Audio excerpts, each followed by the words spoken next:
Hi guys, welcome back to another video and welcome to Just Basics. And today's video, we will be unboxing and trying Tplink's Wi-Fi 6 whole home mesh, the Tplink Deco X50 AX3000. I know you told your friend you're not okay, and tell me what's wrong. Okay guys, so sa channel natin, kung nasubaybayan nyo po, nag-strive tayo ng maayos na Wi-Fi connection. And makikita naman yun sa mga in-unbox natin previously.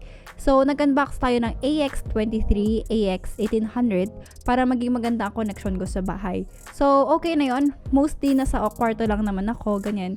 But then, kailangan ko ng pang free Wi-Fi outdoor. So, nag-unbox tayo ng EAP110 outdoor access point. So, okay na dapat, covered na lahat. Kahit nasa labas man ako ng bahay or nasa loob ng bahay. But then, may mga time na minsan may mga dead spots or may mga places na hindi abot ng Wi-Fi natin. Then, nandun yung kailangan mong mag-connect sa iba't ibang Wi-Fi. Siyempre, may mga Wi-Fi extenders tayo. And that's 2 Wi-Fi extenders out there. So, okay naman. Hindi naman ako bothered. But then, our friend in Tplink sent us this product. So, let's see kung ano yung difference niya sa mga Wi-Fi extenders na meron tayo. And with this, mesh Wi-Fi. Okay, so let's go unbox muna natin to. So, ganito yung packaging niya, medyo mabigat. Dalawang Deco X50 pala to guys. So, there's 2 devices. Meron din yung option na 3 devices. You can check that on Tplink's website.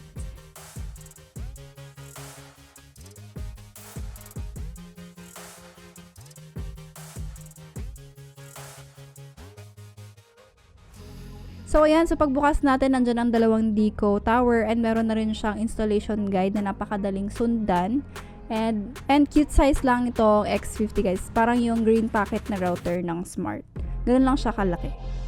Okay, so ganito kung paano mag-work ang mesh Wi-Fi guys. To think na Wi-Fi 6 na rin ito, I'll show you a comparison.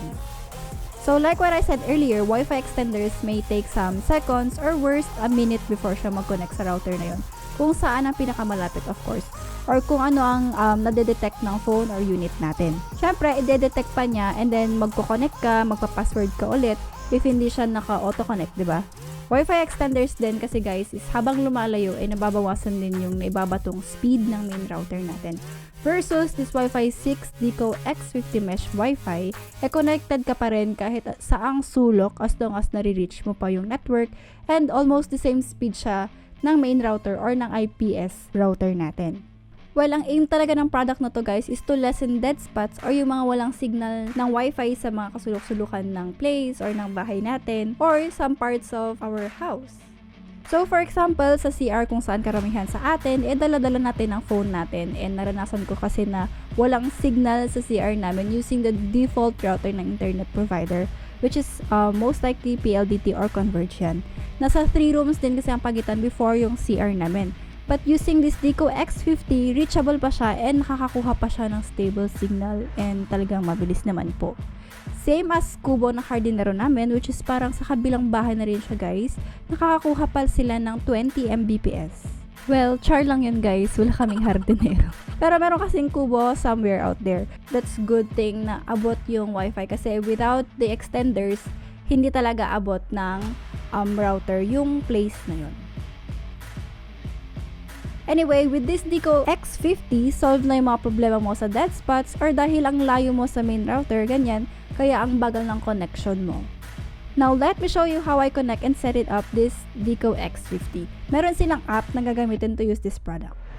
May instructions naman na nakalagay sa box niya, but let me show you na lang din guys. So first, I connected the Deco to my Tplink AX23 to our Deco X50.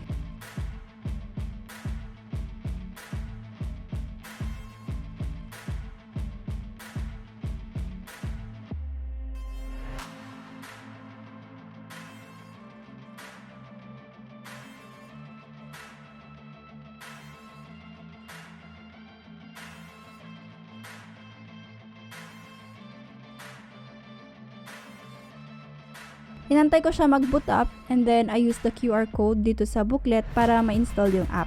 Pwede din naman yung manual nyo na lang siyang hanapin sa Play Store or App Store. Okay lang din naman yan.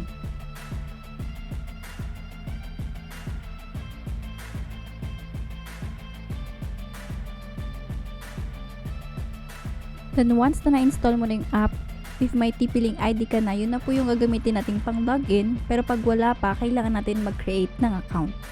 If nakalogin ka na, piliin mo lang yung model ng Deco device mo, which is yung Deco X50. And then magpapakita na dyan yung mga steps na kailangan mong gawin para ma-set up yung Deco X50. Click next. Follow lang natin yung nasa screen.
Okay, so just a friendly reminder when creating a username and password, guys. Always take note, guys, yung username and password, or might as well just screenshot it if naka-show yung password, ha. Baka naman mag-screenshot ka and naka-hide naman yung mga letters and symbols. Walay din. By the way, ito yung network name and password ng Deco X50, just to be clear. Now, let's connect sa Tplink Deco X50.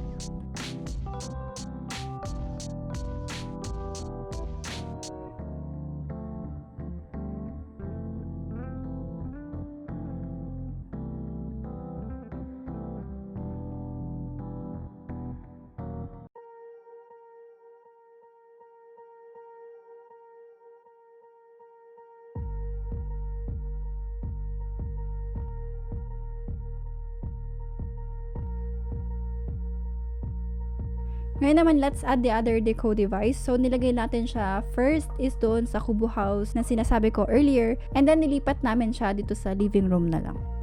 So, medyo natagalan ako nag-connect sa second deco device nung nilagay namin siya sa may Kubo House dito sa area. Dahil siguro masyado siyang malayo na sa first deco na sinet up ko. Pero kinaya pa rin, guys. Kasi parang kabilang bahay na siya. Ganun siya kalayo. Pero doon sa living room, okay naman, guys. Mas mabilis na siya na-detect or nag-connect.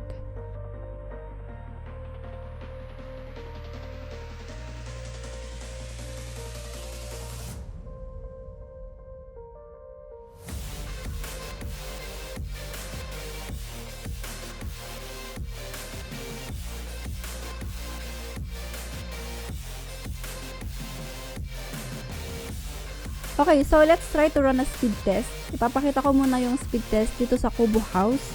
And then, after ng speed test dyan is papakita ko naman yung lilipat na namin siya sa living room. And yeah, so that's it.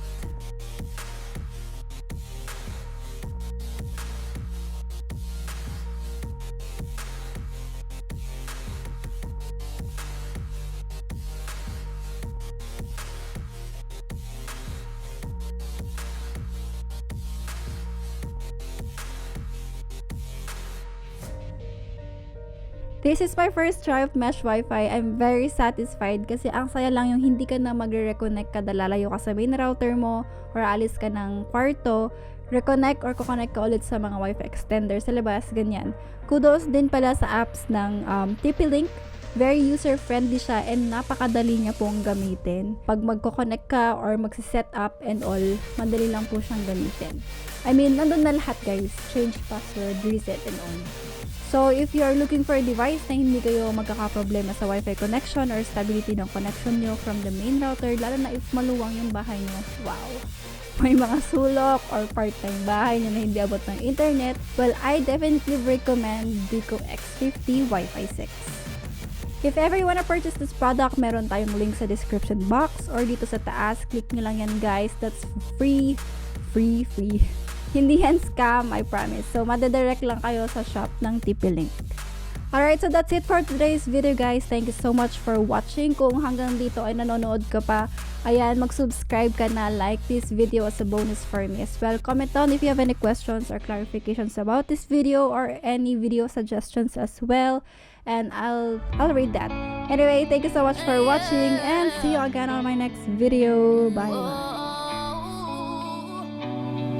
Yeah, yeah. It's not what I'm used to.